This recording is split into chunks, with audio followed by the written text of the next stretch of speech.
ಬಾಳ್ಗೆ ಭೂಮಂಡಲ, ಬಾಳ್ಗೆ ಭೂಮಂಡಲ, ಬಾಳ್ಗೆ ಸಮೃದ್ಧಿಯೊಂದಿಗೆ.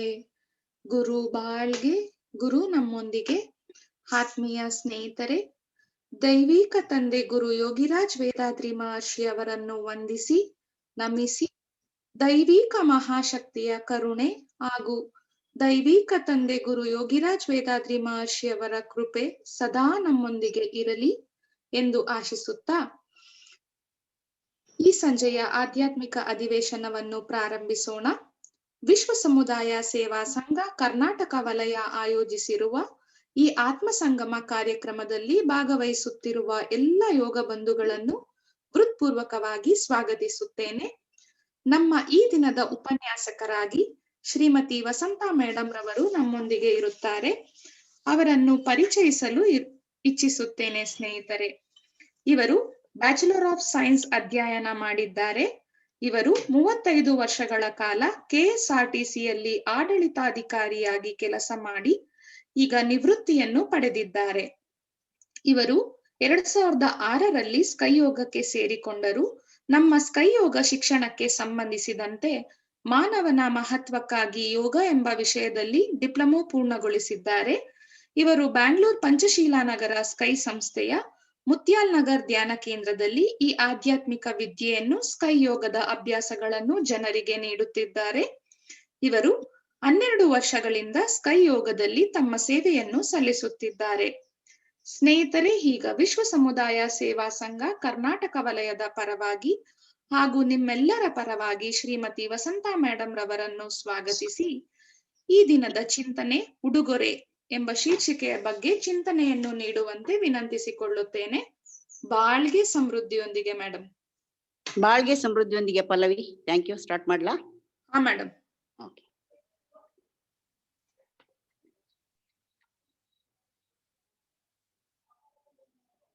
ಬಾಳ್ಗೆ ಭೂಮಂಡಲ, ಬಾಳ್ಗೆ ಭೂಮಂಡಲ, ಬಾಳ್ಗೆ ಸಮೃದ್ಧಿಯೊಂದಿಗೆ. ಗುರು ನಮ್ಮೊಂದಿಗೆ. ಚಿಂತನೆಯನ್ನು ಆರೋಗ್ಯವನ್ನು ನವೀಕರಿಸಿ ಮುಕ್ತಗೊಳಿಸಿದ ಗುರುವೇ ಬಾಳ್ಗೆ, ಗುರುವೇ ಬಾಳ್ಗೆ, ಗುರುವೇ ಬಾಳ್ಗೆ. ವಂದೇ ಶಂಭು ಮುಮಾಪತಿಂ ಸುರಗುರುಂ ವಂದೇ ಜಗತ್ಕಾರಣಂ ವಂದೇ ಪನ್ನಗಭೂಷಣಂ ಮೃಗಧರಂ ವಂದೇ ಪಶೂನಾಂ ಪತಿಂ ವಂದೇ ಸೂರ್ಯ ಶಶಾಂಕ ವೈನಿನಯನಂ ವಂದೇ ಮುಕುಂದ ಪ್ರಿಯಾಂ ವಂದೇ ಭಕ್ತ ಜನಾಶ್ರಯಂ ಚ ವಂದೇ ಶಿವಂ ಶಂಕರಂ. ಬಾಳ್ಗೆ ಸಮೃದ್ಧಿಯೊಂದಿಗೆ. ಆತ್ಮ ಸಂಗಮದ ಈ ದಿವ್ಯ ಯಾತ್ರೆಯಲ್ಲಿ ಮೊದಲಿಗೆ ಪಯಣ ಸುಖವನ್ನು ಕೋರುವೆ ಗುರುವಿನ ಶ್ರೀ ಚರಣದಲ್ಲಿ. ನಾನಾಡುವ ಮಾತುಗಳು ನಿಮ್ಮದೇ ಆಗಿರಲಿ ಶ್ರೀ ಗುರುವೇ, ಕೇಳುಗರ ಕಿವಿಗಳಿಗೆ ಹಿತವಿರಲೆಂದು ನಾ ಬೇಡುವೆ. ವಿಶ್ವ ಸಮುದಾಯ ಸೇವಾ ಸಂಘದ ನಮ್ಮಿ ವಲಯದ ಚಾಲಕರು ಡಾಕ್ಟರ್ ಗಣಪತಿ ವಿಜಯ ಅಪರೂಪದ ಜೋಡಿಗಳು ನೀಡಿದ ಈ ಅವಕಾಶಕ್ಕೆ ಅವರನ್ನ ವಂದಿಸುವೆ. ಆಧ್ಯಾತ್ಮದ ಪಯಣದಲ್ಲಿ ನನ್ನ ಹುರಿದುಂಬಿಸಿದ ಶ್ರೀ ವೇಲುಸ್ವಾಮಿ ಯವರನ್ನು ನಾ ಮರೆಯದೆ ನೆನೆಯುವೆ. ನನ್ನ ನಲ್ಮೆಯ ಆತ್ಮೀಯ ಯೋಗ ಬಂಧುಗಳಿಹರು ಆಧ್ಯಾತ್ಮದ ಈ ಪಯಣದಲ್ಲಿ ಸಹ ಪ್ರಯಾಣಿಕರಿವರು. ಜೊತೆಯಲ್ಲೇ ನಿರೂಪಣ ಸಹಚರರು ಇಲ್ಲಿಹರು. ಒತ್ತಾಸ ನೀಡಿದ ಸೋದರಿಯ ನೆನೆಯುತ್ತಾ ಎಲ್ಲರಿಗೂ ನನ್ನ ಹೃತ್ಪೂರ್ವಕ ನಮನ.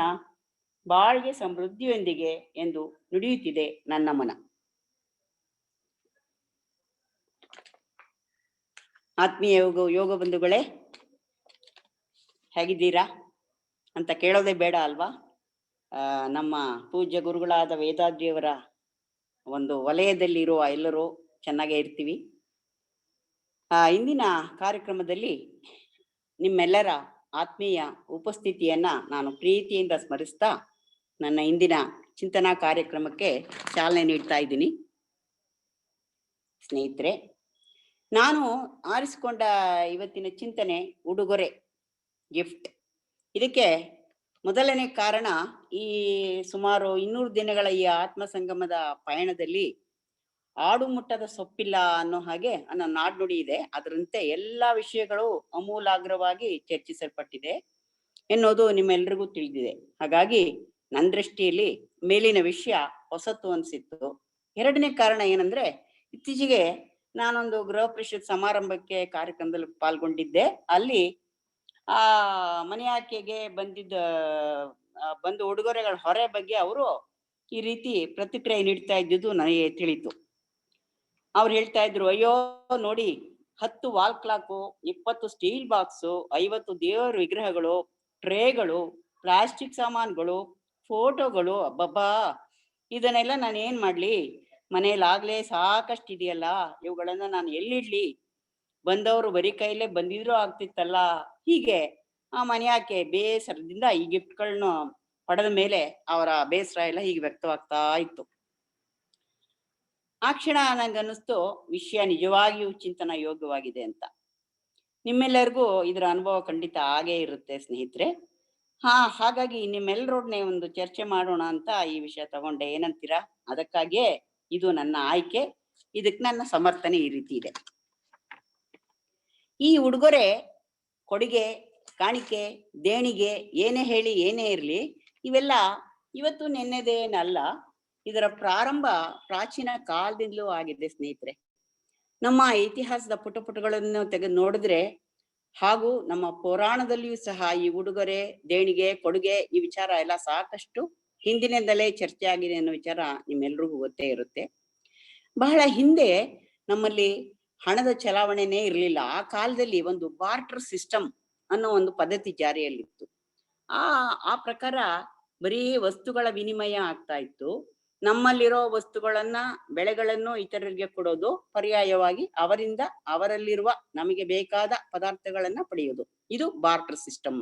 ಅದು ಬಹಳ ಕಾಲ ಹಣದ ಚಲಾವಣೆ ಇಲ್ಲದ ಕಾಲದಲ್ಲಿ ಈ ಸಿಸ್ಟಮ್ ಕೊಳ್ಳೋ ವಿಚಾರ ನಡ್ಕೊಂಡೇ ಬರ್ತಾ ಇತ್ತು.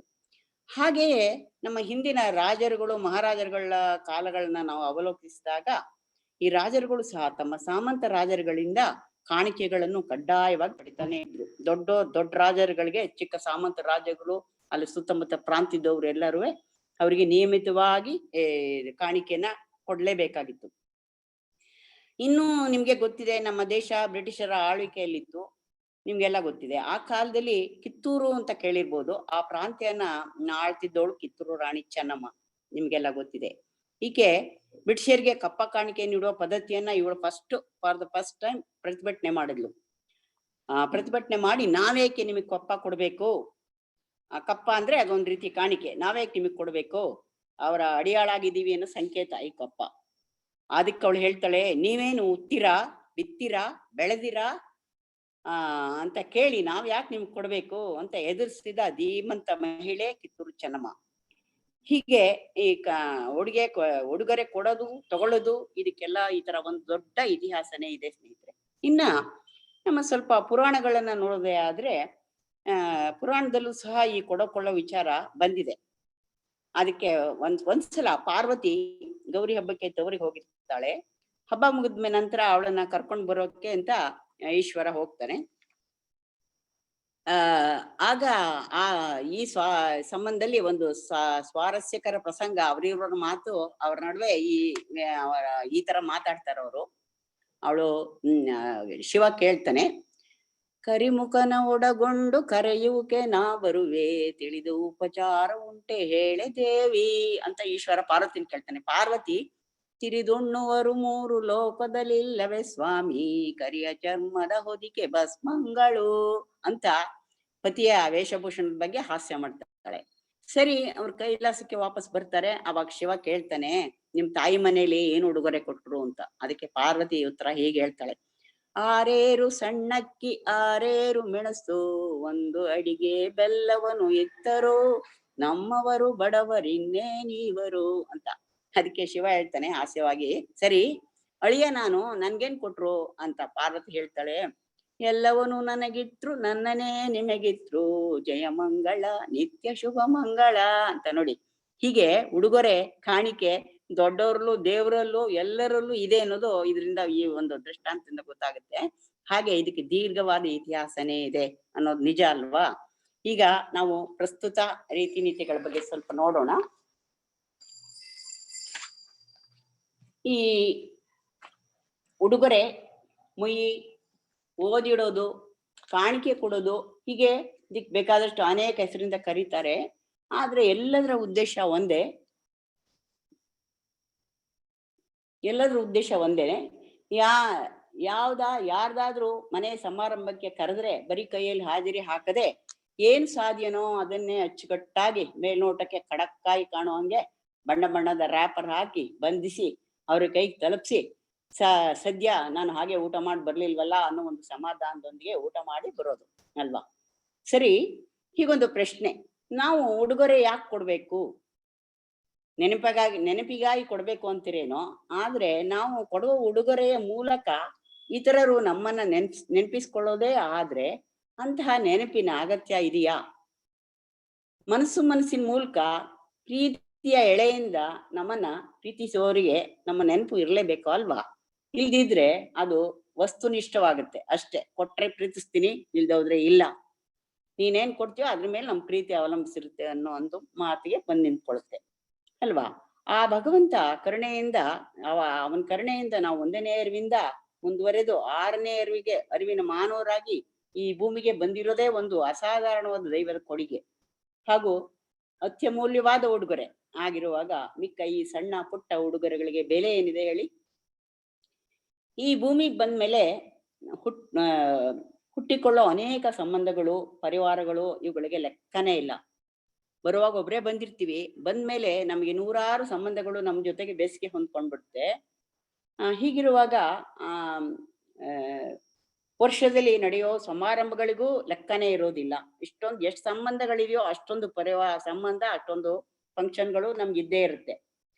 ಹಾಗೆ ನೋಡಿದ್ರೆ ಹುಟ್ಟುತ್ತಾನೆ ನಾಮಕರಣ, ಚೌಲ, ಕಿವಿ ಚುಚ್ಚೋದು, ಹುಟ್ಟುಹಬ್ಬಗಳು, ಮುಂಜಿ, ಹೆಣ್ಮಕ್ಳು ದೊಡ್ಡವರಾದಾಗ ಒಂದು ಸಮಾರಂಭ, ಮದುವೆ, ಗೃಹ ಪ್ರವೇಶ, ಆನಿವರ್ಸರಿಗಳು, ಸಿಲ್ವರ್ ಜೂಬ್ಲಿಗಳು, ಗೋಲ್ಡನ್ ಜೂಬ್ಲಿಗಳು, ಹೀಗೆ 1, 2 ಅಬ್ಬಬ್ಬಬ್ಬಾ, ಹೀಗೆ ಎಲ್ಲ ಸಮಾರಂಭಕ್ಕೂ ಹಾಜರಿ ಹಾಕ್ತಾ ಹೋದ್ರೆ ಅಲ್ಲಿ ಊಟ ಮಾಡೋಕ್ಕಿಂತ ಹೆಚ್ಚಾಗಿ ನಾವೇನ್ ಕೊಡೋದು ಅನ್ನೋದೇ ಒಂದು ದೊಡ್ಡ ಪ್ರಶ್ನೆ ಆಗುತ್ತೆ. ಒಂದು ನೋಡಿ, ಉದಾಹರಣೆಗೆ 1 ಪುಟ್ ಸಂಸಾರ, ಪೈಸೆ ಸೇರಿಸಿ ಲೆಕ್ಕ ಹಾಕಿ ದುಡ್ಡು ಉಳಿಸಿ ಬದುಕ್ತಾ ಇರ್ತಾರೆ. ತಕ್ಷಣ ತೀರ್ದವ್ರು ಯಾವ್ದೋ ಮದ್ವೆ ಒಂದು ಫಿಕ್ಸ್ ಆಗ್ಬಿಡುತ್ತೆ, ಹೋಗ್ಲೇಬೇಕು. ಹೋಗಿ ಬರೋ ಖರ್ಚು, ಉಡುಗೊರೆ, ಮತ್ತೇನ್ ಕೊಡ್ಬೇಕು, ಎಷ್ಟ್ ಕೊಡ್ಬೇಕು ಅನ್ನೋದು ಅವರ ಸಂಬಂಧಕ್ಕಿಂತ ಹೆಚ್ಚಾಗಿ ಅವರ ಸ್ಥಾನಮಾನನೇ ಅವಲಂಬಿಸಿರುತ್ತೆ ನೋಡಿ. ಕಮ್ಮಿ ಕೊಟ್ರೆ ನಮ್ಗೆ ಅವಮಾನ, ಅವ್ರ ಮುಂದೆ ನಮ್ಮ ದೊಡ್ಡಸ್ತಿಕೆಯನ್ನು ತೋರಿಸೋ ಸಲುವಾಗಿ ಆದ್ರೂ ಬೆಳ್ಳಿನೋ ಚಿನ್ನನೋ ಕೊಡೋದು ಅನಿವಾರ್ಯ ಆಗುತ್ತೆ. ಅಲ್ಲಿಗೆ ಆ ಪುಟ್ಟ ಕುಟುಂಬದ ಆ ತಿಂಗಳ ಜೀವನಕ್ಕೆ ಹೊಡೆತ, ಸಾಲದ ಹೊರೆ. ಇನ್ನ ಗೃಹ ಪ್ರವೇಶಗಳು ಬಂತಂದ್ರೆ 100 ಗೃಹ ಪ್ರವೇಶಗಳು, 100 ಗಿಫ್ಟ್ಗಳು ಬರ್ತಾನೆ ಇರುತ್ತೆ. ತೆಕ್ಕೊಂಡವ್ರಿಗೆ ಯಾರು ಏನ್ ಕೊಟ್ರು ಅನ್ನೋದೇ ಗೊತ್ತಾಗಲ್ಲ. ಯಾವ್ದೋ ಒಂದ್ ಸಣ್ಣ ಪುಟ್ಟದ್ ಹಾಕೊಂಡು ಪ್ಯಾಕ್ ಮಾಡ್ಕೊಂಡು ತಗೊಂಡ್ ಹೋಗ್ಬಿಡೋದೆ. ಆವಾಗ ನೀವೇನಾದ್ರೂ ಆಸೆಯಿಂದ ಅವ್ರ ಮನೆ ಕಡೆ ಹೋದಾಗ ನಾನ್ ಕೊಟ್ಟ ಗಿಫ್ಟ್ ಇಷ್ಟ ಆಯ್ತಾ ಅಂತ ಏನಾದ್ರು ನೋಡಿ. ಕೇಳ್ಬಿಟ್ಟು ನೀವ್ ಮನೆಯೆಲ್ಲ ಹುಡುಕಿ ನಾವ್ ಕೊಟ್ಟಿದ್ದೆಲ್ಲಾರು ಹಾಕಿದಾರ ಅಂತ ನಿಮ್ಗೆ ಖಂಡಿತ ನಿರಾಶೆನೇ ಆಗತ್ತೆ. ಯಾಕಂತೀರಾ? ಮೊದಲಿಗೆ ಅವ್ರ ಪ್ರತಿಕ್ರಿಯೆ, ಏನ್ ಕೊಟ್ಟಿದ್ರಿ? ನಾನಂತೂ ಯಾವ್ದು ನೋಡೇ ಇಲ್ಲ ರೀ, ಬಂದಿದ್ದೇ ಒಂದ್ ರಾಶಿ ಬಿದ್ದಿದ್ಯಪ್ಪ, ಯಾವ್ದನ್ನು ಉಪಯೋಗ್ಸೋಕೆ ಆಗಲ್ಲ, ಎಲ್ಲಿ ಸಾಧ್ಯ ಆದ್ಮೇಲೆ ಉಪಯೋಗ್ಸೋಕೆ ಅಂತ ನಿಮ್ ಉತ್ಸಾಹ ಆದ್ಮೇಲೆ ಒಂದ್ ತಣ್ಣೀರ್ ಹರಿಸ್ಬಿಡ್ತಾರೆ. ಅಲ್ಲಿಗೆ ನೀವೇನ್ ಕೊಟ್ರೋ ಬಿಟ್ರೋ ನಿಮ್ಗೂ ಮರ್ತೋಗ್ಬಿಡುತ್ತೆ. ಈ ಸಂಭ್ರಮಕ್ಕೆ ಗಿಫ್ಟ್ ಕೊಡ್ಬೇಕಾ ಹೇಳಿ? ಇನ್ನು ಕೆಲವರು ಈ ವಸ್ತುಗಳ ಗೊಡವೆನೆ ಬೇಡಪ್ಪ ಅಂತ 50 100 ಒಂದ್ ಕವರ್ಲ್ಲಿ ಇಟ್ಟು ಕೊಟ್ಟು ಕೈ ತೊಳ್ಕೊತಾರೆ. ಕೆಲವರಂತೂ ಬೊಕೆ ತಂದು ಕೊಟ್ಟು ಕೈ ಕುಲ್ಕಿ ಆಯ್ತು ಅನ್ನಿಸ್ತಾರೆ. ಆ ಹೂವಿನ ಆಯುಸಾದ್ರೂ ಎಷ್ಟು ಹೇಳಿ? ಮಾರನೇ ದಿನ ಕೆಲಸದೋಳು ಎಲ್ಲ ಗುಡಿಸ್ಬಿಟ್ಟು ಕಸಕ್ ಹಾಕ್ತಾಳೆ ಅಷ್ಟೇ. ಇದೆಲ್ಲ ನೋಡಿದಾಗ ನಮ್ಗನ್ಸಿದ್ದು, ನಮ್ಗೆ ತೀರಾ ಆತ್ಮೀಯರು ಇರ್ತಾರೆ, ಕಷ್ಟಪಟ್ಟು ಮನೆ ಕಟ್ಟಿರ್ತಾರೆ, ಅಥವಾ ಮಕ್ಕಳ ಮದ್ವೆ ಮಾಡಿರ್ತಾರೆ. ನಾವು ಸಮಾರಂಭಕ್ಕೆ ಹೋಗಕ್ ಮುಂಚೆನೆ ಅಥವಾ ಆಮೇಲೋ ಅವ್ರಿಗೇನು ಅಗತ್ಯವಾಗಿ ಬೇಕಾಗಿದೆ ಅನ್ನೋದನ್ನ ತಿಳ್ಕೊಂಡು ಅವ್ರನ್ನೇ ಅಂಗಡಿಗೆ ಕರ್ಕೊಂಡು ಹೋಗಿ ಅದನ್ನ ಕೊಡ್ಸಿದ್ರೆ ಅಂತ ಉಡುಗೊರೆ ಅನುಗಾಲ ನೆನಪಲ್ಲಿ ಪ್ರೀತಿಯಿಂದ ಉಳಿಯುತ್ತೆ. ಹಾಗೂ ಅದಕ್ಕಾಗಿ ಅವ್ರು ವೆಚ್ಚ ಮಾಡ್ಬೇಕಾದ ಹಣನ ಉಳಿದು ಅವ್ರಿಗೊಂದು ಉಪಕಾರ ಮಾಡ್ದಂಗೂ ಆಗುತ್ತೆ. ಆ ಉಡುಗೊರೆಗೆ ಒಂದು ಅರ್ಥ ಇರುತ್ತೆ ಅಂತ ನನ್ಗನ್ನಿಸ್ತು. ಇನ್ನ ಈ ಹುಟ್ಟು ಹಬ್ಬಗಳನ್ನ ನೋಡ್ಬೇಕು ಅಂದ್ರೆ ಇದಕ್ಕೆ ನಮ್ಮ ಇಂದಿನ ಮಕ್ಕಳು ಎಷ್ಟು ಅವಲಂಬಿತರಾಗಿರ್ತಾರೆ ಅಂತಂದ್ರೆ, ನಮ್ಮದಲ್ಲದ ಸಂಪ್ರದಾಯ ಯಾವುದು? Cake cutting.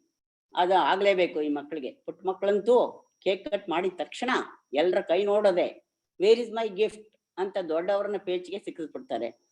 ಹಾಗಾಗಿ ವಿಧಿ ಇಲ್ಲದೆ ನಾವು ಕೇಕ್ ತಿಂತೀವೋ ಬಿಡ್ತೀವೋ ಒಂದ್ ಗಿಫ್ಟ್ ತಗೊಂಡು ಕೊಟ್ಬಿಟ್ಟು ಕೊಡೋದೇ ಅನಿವಾರ್ಯ ಆಗೇ ಬಿಡುತ್ತೆ.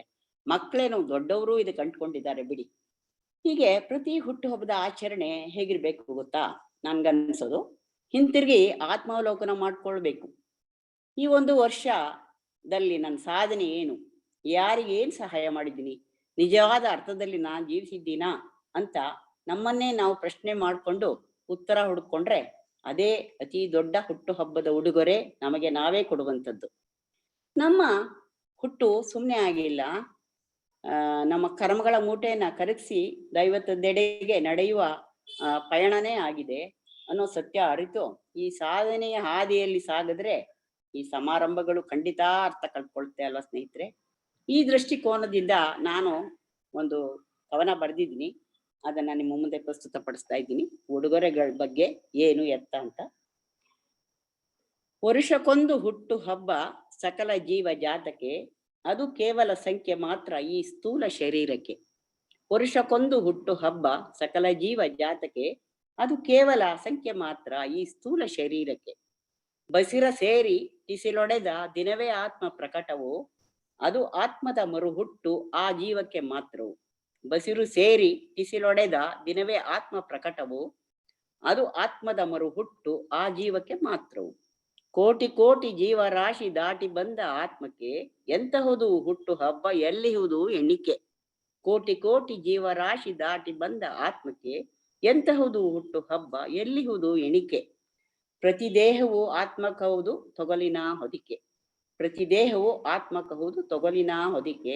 ಇಂತಿಪ್ಪ ದೇಹದಲ್ಲಿ ನೂರಾರು ಕಾಮನೆ, ಆದಿಯಿಂದ ಹೊತ್ತು ತಂದ ವಿಧ ವಿಧದ ಪೀಡನೆ. ಇಂತಿಪ್ಪ ದೇಹದಲ್ಲಿ ನೂರಾರು ಕಾಮನೆ, ಆದಿಯಿಂದ ಹೊತ್ತು ತಂದ ವಿಧ ವಿಧದ ಪೀಡನೆ.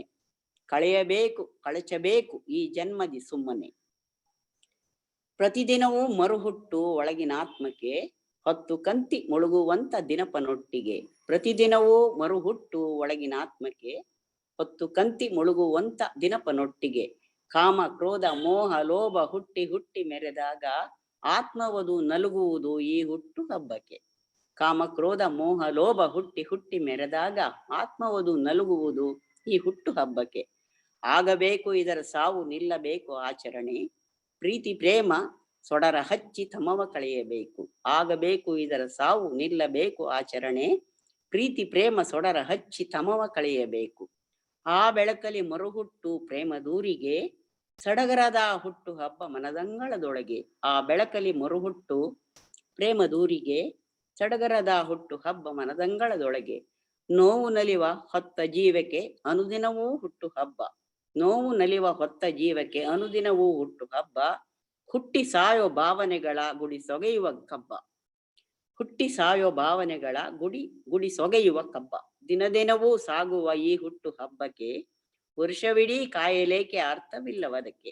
ದಿನ ದಿನವೂ ಸಾಗುವ ಈ ಹುಟ್ಟು ಹಬ್ಬಕ್ಕೆ, ವರ್ಷವಿಡೀ ಕಾಯಲೇಕೆ ಅರ್ಥವಿಲ್ಲವದಕ್ಕೆ. ಕಂತೆ ಒಗೆಯುವ ಸಮಯದಲ್ಲಿ ಸಾವಿನ ಮೆರವಣಿಗೆ, ದೇಹ ಮುಕ್ತ ಆತ್ಮಕದು ನಿಲ್ಲದ ಮೆರವಣಿಗೆ. ಕಂತೆ ಒಗೆಯುವ ಸಮಯದಲ್ಲಿ ಸಾವಿನ ಮೆರವಣಿಗೆ, ದೇಹ ಮುಕ್ತ ಆತ್ಮಕದು ನಿಲ್ಲದ ಮೆರವಣಿಗೆ. ಈಗ ಹೇಳಿ ಎಂದಹುದು ನಿಮ್ಮ ಹುಟ್ಟು ಹಬ್ಬವು, ಎಲ್ಲಿದೆ ದಾಖಲೆ ಅದಕ್ಕೆ ಲೆಕ್ಕಪತ್ರವು. ಈಗ ಹೇಳಿ ಎಲ್ಲಿಹುದು ಎಂದಹುದು ನಿಮ್ಮ ಹುಟ್ಟು ಹಬ್ಬವು, ಎಲ್ಲಿದೆ ದಾಖಲೆ ಅದಕ್ಕೆ ಲೆಕ್ಕಪತ್ರವು. ಹಾಗಾಗಿ ಸ್ನೇಹಿತರೆ, ಈ ಭೌತಿಕ ಶರೀರದ ಲೆಕ್ಕದಲ್ಲಿ ಹುಟ್ಟುಹಬ್ಬದ ಸಂಭ್ರಮ ಅರ್ಥಹೀನ ಅಂತ ಅನ್ಸುತ್ತೆ. ನಾವು ಆತ್ಮ ಸಂತೋಷದ ಆಚರಣೆಗಳಲ್ಲಿ ತೊಡಗಿದ್ರೆ ಅಲ್ಲಿ ಲೌಕಿಕ ಉಡುಗೊರೆಗಳ ಗೊಡವೆನೇ ಇರೋಲ್ಲ. ಏನಂತೀರಾ? ನಮ್ಮನ್ನು ನಾವು ಅರಿಯಕ್ಕೆ ಸಹಾಯ ಆಗ್ಲಿ ಅಂತಾನೆ ನಮ್ಮ ಮಹರ್ಷಿಯವರು ನೀಡಿರುವ ಅಂತರಂಗ ಪರೀಕ್ಷೆಗಳು ನಮ್ಮನ್ನು ನಾವು ಅರಿತು ತಪ್ಪುಗಳನ್ನ ಸರಿಪಡಿಸಿಕೊಳ್ಳೋ ದಾರಿದೀಪ ಆಗಿದೆ. ಪ್ರತಿ ಕ್ಷಣ ನಮ್ಮನ್ನು ನಾವು ಪರೀಕ್ಷೆ ಮಾಡ್ಕೊಳ್ತಾ ಸಾಕ್ಷಿ ರೂಪದಲ್ಲಿ ಸುಧಾರಿಸ್ಕೊಳ್ತಾ ಸಾಗಿದ್ದ ಆದ್ರೆ ಈ ಲೌಕಿಕ ಆಚರಣೆ ಆಡಂಬರಗಳು ಎಷ್ಟು ಬಾಲಿಶ ಅಂತ ನಮ್ಗೆ ಅರ್ಥ ಆಗುತ್ತೆ. ಹಾಗೇನೆ ಭಗವಂತ ಈ ದೊಡ್ಡ ಪ್ರಕೃತಿಯನ್ನೇ ಅತ್ಯುತ್ತಮ ರೀತಿಯಲ್ಲಿ ಸೃಷ್ಟಿ ಮಾಡಿ ನಮ್ಮೆಲ್ಲರಿಗೂ ಉಡುಗೊರೆ ಕೊಟ್ಬಿಟ್ಟಿದ್ದಾನೆ ಆಗ್ಲೇ. ಇದಕ್ಕಿಂತ ಯಾರಿಗಾದ್ರೂ ದೊಡ್ಡ ಉಡುಗೊರೆ ಬೇಕಾ ಸ್ನೇಹಿತರೆ? ಇನ್ನ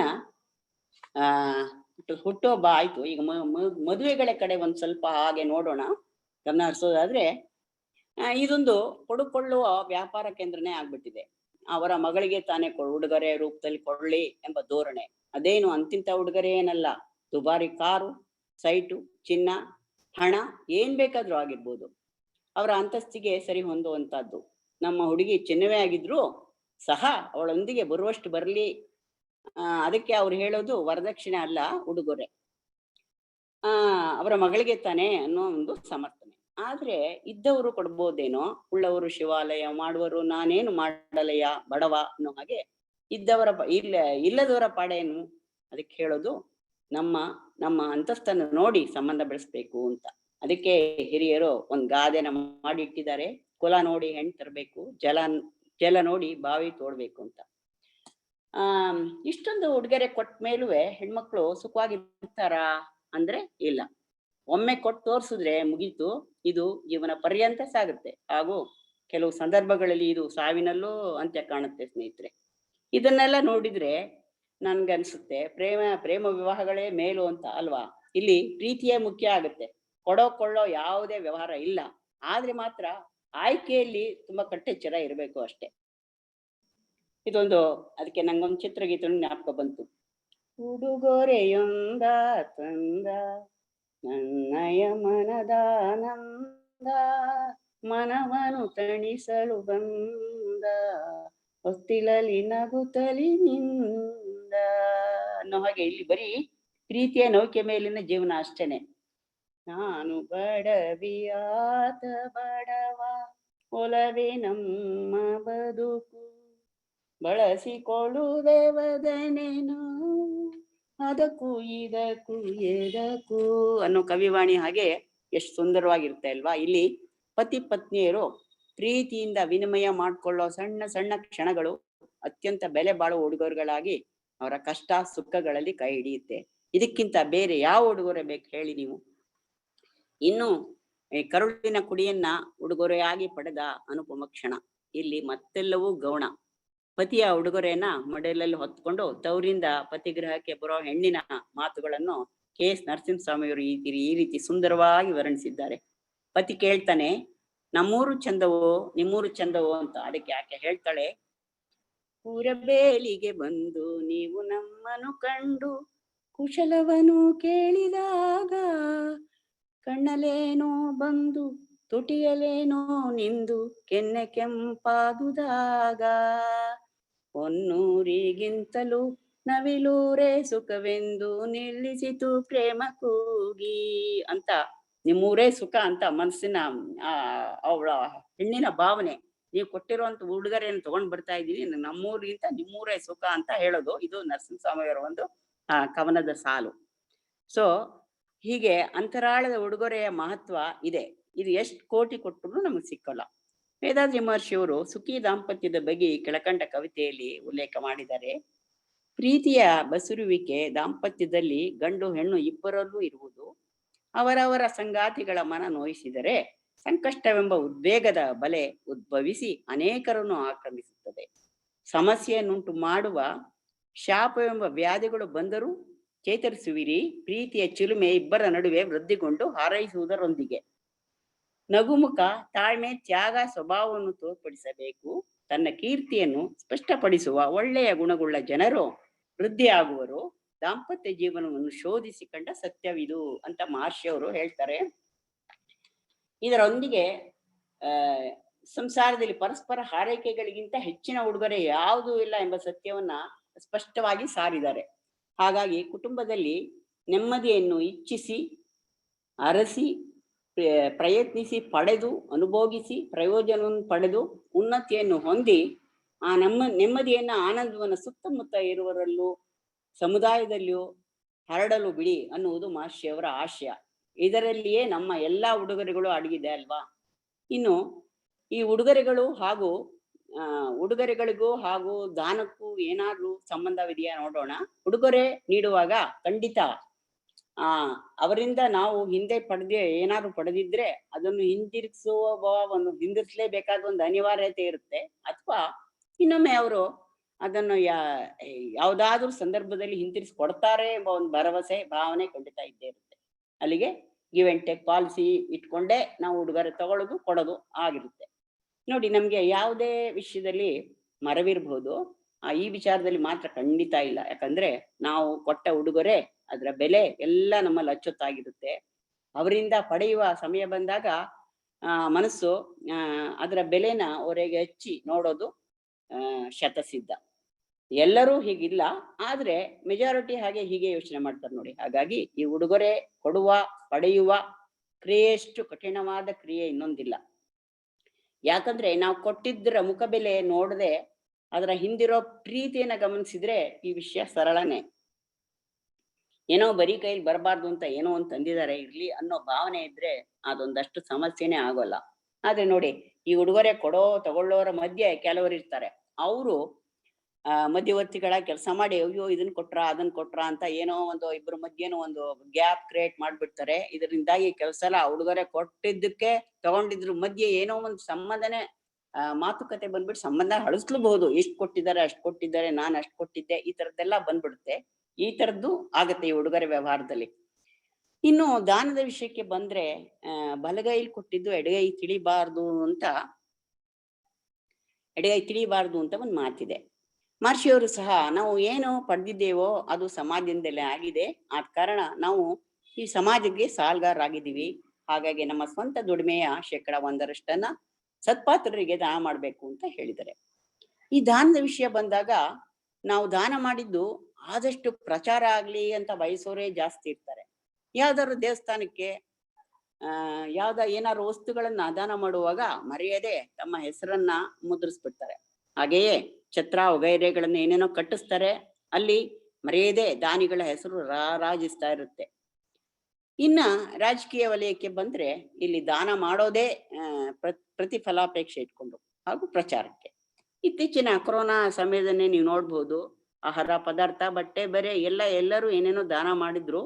ಆದ್ರೆ ಮರೆಯದೆ ದಾನ ಮಾಡುವಾಗ್ಲೇ ಎಲ್ಲ ಮರೆಯದೆ ಆ ಫೋಟೋಗಳನ್ನೆಲ್ಲ ಎಲ್ಲ ಮಾಧ್ಯಮಗಳಲ್ಲಿ ಬರುವಂತೆ ಎಚ್ಚರ ವಹಿಸ್ತಾರೆ. ನೀವು ನೋಡಿರ್ಬೋದು, ಪೇಪರ್ನ ಎಲ್ಲಾ ಪುಟಗಳಲ್ಲೂ ಈ ದಾನಿಗಳ ದಾನ ಶೂರತನೇ ಕಾಣ್ತಾ ಇರುತ್ತೆ ವಿನ ಬೇರೆ ಸುದ್ದಿನೇ ಇರಲ್ಲ. ಅಲ್ಲಿಗೆ ಉಡುಗೊರೆ ಹಾಗೂ ದಾನ ಎರಡರ ನಡುವಿನ ಅಂತರ ಕೂದಲೇ ಎಳೆಯಷ್ಟು ಮಾತ್ರ ಅಷ್ಟೇ. ಶಿರ್ಡಿ ಸಾಯಿಬಾಬಾರವರು ಒಂದ್ ಕಡೆ ಹೀಗೆ ಹೇಳಿದ್ದಾರೆ, ನಾನು ಚಿಕ್ಕ ಹುಡುಗನಾಗಿದ್ದಾಗ ಅಲ್ಲಿ ಇಲ್ಲಿ ಕೆಲಸ ಮಾಡ್ತಾ ಇದ್ದೆ. ನನ್ನ ಕೆಲಸ ನೋಡಿ ಯಜಮಾನ ನನ್ಗೆ ಎಲ್ರಿಗಿಂತ ಹೆಚ್ಚಿನ ಸಂಬಳ ಕೊಟ್ಟ, ಹಾಗೂ ಬೆಲೆ ಬಾಳುವ ಪೇಟ ಅಂಗಿ ಎಲ್ಲ ಕೊಟ್ರು. ಆದ್ರೆ ನಾನು ಅದನ್ನ ಉಪಯೋಗಿಸದೆ ಹಾಗೆ ಪೆಟ್ಟಿಗೆಲೆ ಇಟ್ಟೆ. ಯಾಕಂದ್ರೆ ಮನುಷ್ಯರು ಕೊಟ್ಟಿದ್ದು ಕ್ಷಣಿಕ, ಆದ್ರೆ ನಮ್ಮ ಸರ್ಕಾರ ಅಂದ್ರೆ ದೇವ್ರು ಕೊಟ್ಟಿದ್ದು ಬೆಲೆ ಕಟ್ಟಲಾಗದ್ದು. ನನ್ ದೇವ್ರು ಈ ಉಡುಗೊರೆ ತಗೊಳ್ಳಿ ಅಂತ ಎಲ್ರನ್ನು ಕೇಳ್ತಾನೆ, ಆದ್ರೆ ಅದನ್ನು ಪಡೆಯಕ್ಕೆ ಪುಣ್ಯವಂತ ಮಕ್ಕಳು ಮಾತ್ರ ಅರ್ಹರು. ಅಷ್ಟ್ ನಿಜ ಅಲ್ವಾ? ಅದನ್ನ ತಗೊಳಕ್ಕೂ ನಮ್ಗೆ ಒಂದು ತಾಕತ್ತಿರ್ಬೇಕು. ದೇವ್ರು ನಮ್ಗೆ ಎಲ್ಲಾನು ಕೊಟ್ಟಿದ್ದಾನೆ, ಅತ್ಯಮೂಲ್ಯವಾದ ಉಡುಗೊರೆ ಅಂದ್ರೆ ಈ ದೇಹನೇ ಕೊಟ್ಟಿದ್ದಾನೆ. ಇದನ್ನೇ ನಾವು ಸರಿಯಾದ ರೀತಿಯಲ್ಲಿ ಸದ್ವಿನಿಯೋಗಗೊಳಿಸಿ ಭಗವಂತನ ಉಡುಗೊರೆಯನ್ನ ಅವನು ಮೆಚ್ಚುವ ರೀತಿಯಲ್ಲಿ ವಿನಿಯೋಗಿಸಿದ್ರೆ ಎಷ್ಟು ಚೆನ್ನಾಗಿರುತ್ತೆ ಅಲ್ವಾ? ಇದಕ್ಕಿಂತ ಉಡುಗೊರೆ ಬೇಕಂತ. ಹಾಗೆ ಈ ದಾನದ ಮಾತು ಬಂದಾಗ ನಂಗೆ ನಚಿಕೇತನ ಕಥೆ ಒಂದು ಜ್ಞಾಪಕ ಬರುತ್ತೆ. ನಚಿಕೇತನ ತಂದೆ ವಾಜಶ್ರವಸು ಒಂದು ಯಜ್ಞ ಮಾಡ್ತಾನೆ. ಯಜ್ಞ ಮಾಡಿದ್ಮೇಲೆ ಶ್ರೋತ್ರಿಯರಿಗೆ ದಾನ ಕೊಡ್ಬೇಕಾಗತ್ತೆ. ಆ ಪ್ರಸಂಗ ಬಂದಾಗ ಅವನು ಸ್ವಲ್ಪ ಲೋಭಿತನದಿಂದ ತನ್ನ ಗೋಶಾಲೆಯಲ್ಲಿದ್ದ ತೀರಾ ಬಡಕಲಾದ ಹಾಲ್ ಕರಿದೇ ಇರುವಂತ ಹಸುವನ್ನ ದಾನ ಕೊಡ್ತಾನೆ. ಇದನ್ನ ಕಂಡ ನಚಿಕೇತನ್ಗೆ ತಂದೆಯ ಕೆಲಸ ಇಷ್ಟ ಆಗೋದಿಲ್ಲ. ಅವನ್ಗೆ ತುಂಬಾ ಬೇಜಾರ್ ಪಟ್ಕೊಂಡು, ಯಾಕಪ್ಪ ಹೀಗ್ ಮಾಡ್ತಿದ್ದೀರಾ, ಇದು ಸರಿನಾ ಅಂತ ಕೇಳ್ತಾನೆ. ಆದ್ರೂ ವಾಜಶ್ರವಸರು ಅವನಿಗೇನು ಸರಿಯಾದ ಆನ್ಸರ್ ಕೊಡೋದಿಲ್ಲ. ಮತ್ತೆ ಕೇಳ್ಬಿಟ್ಟು ಕೋಪದಿಂದ, ನಚಿಕೇತ ಹೀಗಿದ್ರೆ ನನ್ನ ಯಾರಿಗೆ ದಾನ ಕೊಡ್ತೀರಿ ನೀವು ಅಂತ ಕೇಳ್ತಾನೆ. ಅದಕ್ಕೆ ವಾಜಶ್ರವಸರು ಕೋಪದಿಂದ, ನಿನ್ನನ್ನು ಯಮನಿಗೆ ದಾನ ನೀಡಿದ್ದೇನೆ, ಹೋಗು ಅಂತಾನೆ. ತಕ್ಷಣ ನಚಿಕೇತನ ಆತ್ಮ ಯಮಲೋಕಕ್ಕೆ ಹೊರಟೋಯ್ತು. ನೋಡಿ, ಹೀಗೆ ಲೋಭತನದಿಂದ ಮಾಡಿದ ದಾನ ಅವನ ಮಗನ ಪ್ರಾಣಕ್ಕೆ ಎರವಾಯ್ತು. ಅಂತೂ ಕೊನೆಗೆ ನಚಿಕೇತ ಯಮನಿಂದ ಉತ್ತಮ ವರ ಪಡೆದು ಹಿಂತಿರುಗಿದ ಅನ್ನೋದು ಬೇರೆ ವಿಚಾರ. ಹಾಗೆ ದಾನ ಮಾಡುವಾಗ ಉತ್ತಮವಾದದ್ದನ್ನೇ ಯಾವ ಫಲಾಪೇಕ್ಷೆ ಇಲ್ಲದೇನೆ ಮಾಡಿದ್ರೆ ಮಾತ್ರ ಅದು ಸತ್ಪಾತ್ರ ದಾನ ಅನ್ಸ್ಕೊಳ್ಳುತ್ತೆ. ಅದಿಲ್ಲದಿದ್ರೆ ತೋರಿಕೆಗೆ ದಾನ ಮಾಡಿದ್ರೆ ಅದರಿಂದ ಯಾವ ಬೆಲೆನೂ ಇಲ್ಲ ಅದಕ್ಕೆ. ಹೀಗೆ ಒಂದು ಸೋಮೇಶ್ವರ ಶತಕದಲ್ಲಿ ಹೀಗೆ ಹೇಳಿದೆ, ಕೊಡಬೇಕುತ್ತಮನಾದವಂಗೆ ಮಗಳಂ, ಸತ್ಪಾತ್ರಂಗೆ ದಾನಮಂ, ಇಡಬೇಕು ಈಶ್ವರನಲ್ಲಿ ಭಕ್ತಿರ ಸಮಂ ಅಂತ. ಕನ್ಯಾದಾನ ಒಂದು ದಾನವೇ. ಆದ್ರಿಂದ ಅಲ್ಲಿ ಯೋಗ್ಯವರನ ಆಯ್ಕೆ ಅಗತ್ಯ. ಅಲ್ಲದಿದ್ದಲ್ಲಿ ಅದು ಅಪಾತ್ರ ದಾನ ಆಗುತ್ತೆ. ಉಡುಗೊರೆ ನೀಡುವಾಗ ಆಯಾಯ ಸಮಯ ಸಂದರ್ಭ ಮುಖ್ಯವಾಗುತ್ತೆ ವಿನಃ ಅರ್ಹತೆ ಅಲ್ಲ. ಆದ್ರೆ ದಾನ ಮಾತ್ರ ಖಂಡಿತ ಅಪಾತ್ರ ದಾನ ಆಗ್ಲೇಬಾರ್ದು. ಒಬ್ಬ ಶ್ರೀಮಂತ ತನ್ನ ಜೀವಿತಾವಧಿಯಲ್ಲಿ ದಾನ ಧರ್ಮ ಮಾಡ್ತಾ ಹೆಸರು ಮಾಡ್ಕೊಂಡಿದ್ದ. ಇವನ ಮಗ ಇದನ್ನೇ ಅನುಸರಿಸ್ತಾನೆ. ಗೆಳೆಯರೊಡನೆ ಎಲ್ಲಿ ಹೋದ್ರು ಇವಂದೇ ಖರ್ಚು ವೆಚ್ಚ. ಹೀಗಾಗಿ ಕಷ್ಟದಲ್ಲಿರೋರ್ಗೆ ಕೈ ಎತ್ತಿ ಕೊಟ್ಬಿಡ್ತಾ ಇದ್ದಾನೆ. ಹೀಗಾಗಿ ಇವನ್ ಹಿಂದೆ ಹಿಂಬಾಲಕರು ಹೋಳ್ಭಟ್ರು ದಂಡೆ ಇತ್ತು. ಇದು ಬಹಳ ದಿನ ನಡೀಲೇ ಇಲ್ಲ. ಅವ್ರ ಮನೆಯ ಆರ್ಥಿಕ ಪರಿಸ್ಥಿತಿ ಹದಗೆಟ್ಟು ಇವನ ದಾನ ಅಲ್ಲೇ ನಿಂತ್ಕೊಳ್ತು. ಆಗ ಇವನ್ ಗೆಳೆಯರ ಬಳಗ ಇವನಿಂದ ಮೆತ್ತಗೆ ದೂರ ಸರಿದ್ರು. ಇವನ್ಗೆ ಯಾಕೋ ತಾನು ಇಷ್ಟೊಂದು ದಾನ ಮಾಡ್ದೆ, ಕಷ್ಟದಲ್ಲಿದ್ದವ್ರಿಗೆಲ್ಲ ಸಹಾಯ ಮಾಡ್ದೆ, ಈಗ ಎಲ್ರು ದೂರ ಇದಾರಲ್ಲ ಅಂತ ಯೋಚನೆ ಮಾಡ್ತಾ ತನ್ನ ಒಬ್ಬ ಮಿತ್ರನ್ಗೆ ಹೇಳಿ, ಇವರೆಲ್ಲ ನನ್ನ ಬಗ್ಗೆ ಏನ್ ಅಭಿಪ್ರಾಯ ಪಡ್ತಾ ಇದಾರೆ ಸ್ವಲ್ಪ ತಿಳ್ಕೊಂಡು ಬಂದು ಹೇಳು ಅಂತಾನೆ. ಆ ಗೆಳೆಯ ಬಂದು ಹೇಳಿದ ಮಾತು ಅವನನ್ನ ತುಂಬಾ ಘಾಸಿಗೊಳಿಸುತ್ತೆ. ಅವರೆಲ್ಲ ಇವನ ಬೆನ್ನ ಹಿಂದೆ ಮಾತಾಡ್ತಾ ಇರ್ತಾರೆ. ಅವನೇನು ಕೈಯಿಂದ ಕೊಟ್ನಾ, ಯಾರ್ದೋ ದುಡ್ಡು ಎಲ್ಲ ಜಾತ್ರೆ ಅಂತ ಅವರ ಅಪ್ಪನ ಆಸ್ತಿನೆಲ್ಲ ಇವನು ಉಡಾಯಿಸ್ತಾ, ಇವನೇನ್ ಕಷ್ಟಪಟ್ಟಿದ್ನಾ ಅಂತ ತುಂಬಾ ಹಗುರವಾಗಿ ಮಾತಾಡಿದ್ದು ಇವನಿಗೆ ತಿಳಿಯುತ್ತೆ. ಆಗ ತಂದೆ ಹೇಳ್ತಾರೆ, ಮಗು ಈಗ್ಲಾದ್ರೂ ಒಂದು ಪಾಠ ಕಲ್ತ್ಕೋ. ಅಯೋಗ್ಯರಿಗೆ ಮಾಡಿದ ದಾನ ಆ ದೇವರಿಗೆ ಮಾಡಿದ ಮೋಸದಂತೆಯೇ. ಯಾಕಂದ್ರೆ ಭಗವಂತ ನಮ್ಗೆ ಇದನ್ನೆಲ್ಲ ಕೊಟ್ಟಿದ್ದು ತೀರಾ ಅವಶ್ಯಕತೆ ಇರೋರ್ಗೆ ಸದ್ಬಳಕೆ ಆಗ್ಲಿ ಅಂತ. ಆದ್ರೆ ಇಲ್ಲಾದದ್ದು ದುರ್ಬಳಕೆ. ಇನ್ನಾದ್ರೂ ಒಂದು ಪಾಠ ಕಲಿ ಅಂತ ಹೇಳ್ತಾರೆ.